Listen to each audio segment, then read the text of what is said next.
Well, thank you very much. Thank you, Jim, for the invitation. Thank you, François, for the warm welcome yesterday. It's a great pleasure to be here and have the opportunity to participate in all these debates. I won't discuss the Spanish chapter. It's an excellent account on how Spain shifted from being an immigration country to an immigration country and then back to an immigration country combined with still being an immigration country. I would like to reflect upon the dilemmas behind migration control, but vis-a-vis the Spanish case. Our starting point, or at least the starting point of the book, is that controlling migration is a challenge. The challenge is not control or regulation as such, but the challenge is how to solve the dilemma between the economics of migration, which demand for open policies, and the politics of migration, political, legal, and security concerns that ask for greater control. Let me say that this is not particular or unique to liberal democracies. I would say that this is characteristic of most, or even, let's say, all nation states. What is unique to liberal democracies is that this dilemma turns into a trilemma between market demands for openness, political demands for closure, and then rights constraints. In response to this trilemma, the book starts with a question: how can countries be simultaneously open and closed to migration? And taking this question and focusing on the Spanish case, the question would be whether Spain was simultaneously open and closed to migration. If we look at numbers, Spain seems to have been quite open to migration. In fact, as your chapter shows, the percentage of registered foreigners raised from 2% in 2000 to 12% in 2012. More than 4 million new immigrants in just 10 years. So this seems to suggest that demands for openness were given priority over demands for closure, at least for the Spanish case. However, if we look at Spanish immigration policies in more detail, taking into account different policy measures as well as policy implementation and policy outcomes, we should introduce two important nuances. First of all, entry policies worked in a rather restrictive way. First, because the first foreigners' law from 1985 was in fact promulgated to block entry to migrants en route to Western Europe. So it was a very restrictive foreigners' law.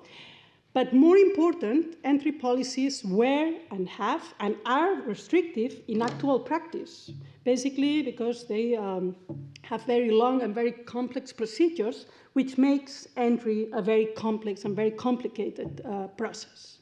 But still, even with very restrictive entry policies, numbers were very high from 2000 to 2010. Why? You know the answer, because basically it was regularization programs would turn Spain into rather open immigration policies. So in fact, regularization policies functioned as real as the actual entry policy. The second nuance, following Martin Roos's trade-off between numbers and rights, while access to papers was relatively easy through all these periodic regularization programs, residence has been made conditional to labor integration during the first 5 years. Without a formal employment, immigrants could not renew their residence permits.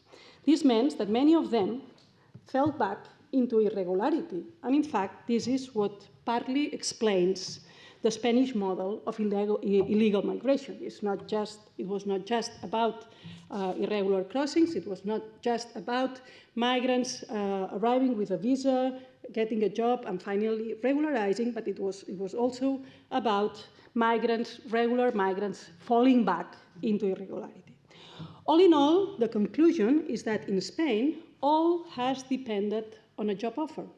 Entry depends on a job offer, though entry didn't really work in practice or not in relevant numbers. Regularization has depended on a job offer. Up to 2005, it depended on job offers, since 2005 on actual employment, but still is the same idea. And renewal during the first 5 years of residence has also depended on having an actual employment. So in fact, if we look at migration policies from this perspective, they are not so far from European guest workers. Migrants are invited and expected to remain as long as they are required by employers. The dominance of employment, which is what at the end determines who is in and who is out, means that migration policies are not open and closed per se. It depends on the economic situation. In periods of economic growth, it's easy to get this job offer, so it's easy to regularize, and it may be easy to renew your residence permit. But in periods of economic downturn, the same policies become tremendously restrictive. But it could be partial to conclude that the market is what decides. The job offer is what decides. Rights have also been fundamental in the Spanish case in two different ways. First of all, over the years, most long-term immigrants managed to obtain permanent residence and, at the end, as well, Spanish citizenship. And second, irregular immigrants are not completely excluded.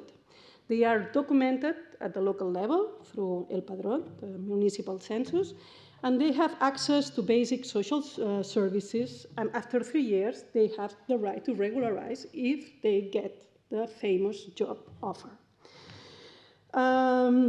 So that's what explains, I would say, why migration control in Spain in the last years have particularly focused at the border and beyond. Most migration developments or migration policy developments have to have to do with migration control, and more than that, with externalization of migration control to neighboring countries. In fact, Spain has functioned as a laboratory of European policies for the externalization of migration control. So Spain has constructed a thick border, particularly with regard to African countries, while it has maintained a thin border vis-à-vis Latin American countries. Thin in terms of visa policy, and thin as well, as your chapter shows, in terms of access to citizenship. Let me finish by referring to one last issue, and this is asylum. In fact, this is not a central issue in your chapter, but I think that it's significant, and we should refer to it as well. Indeed, numbers are not very significant, though they have grown a lot in the last few years. In 2012, Spain got around 2,000 asylum applications, 2,000 in 2012, so this is nothing.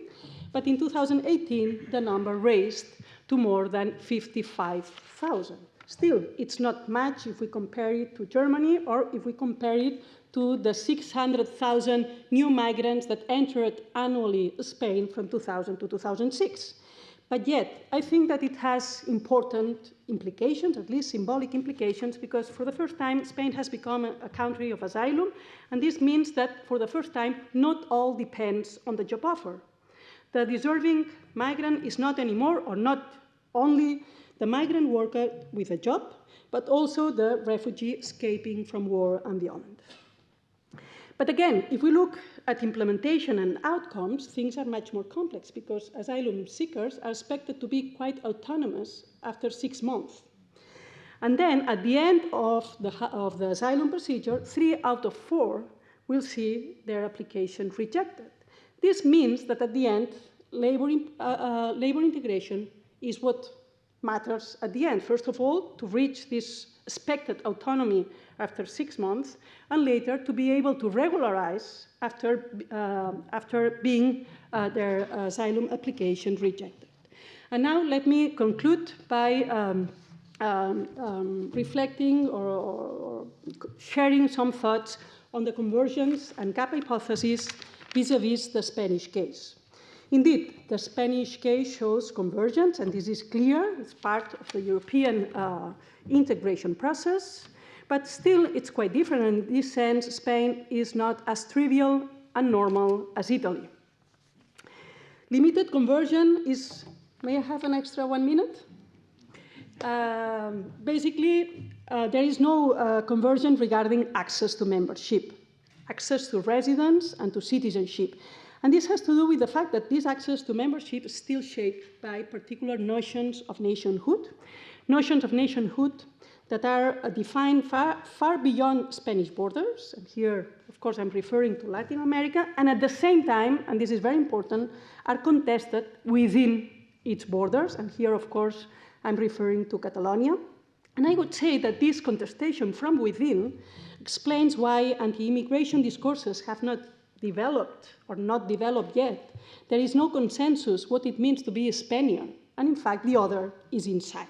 So there is no need to build this other outside. And of course this has to do as well to what Leo Lucassen said this morning.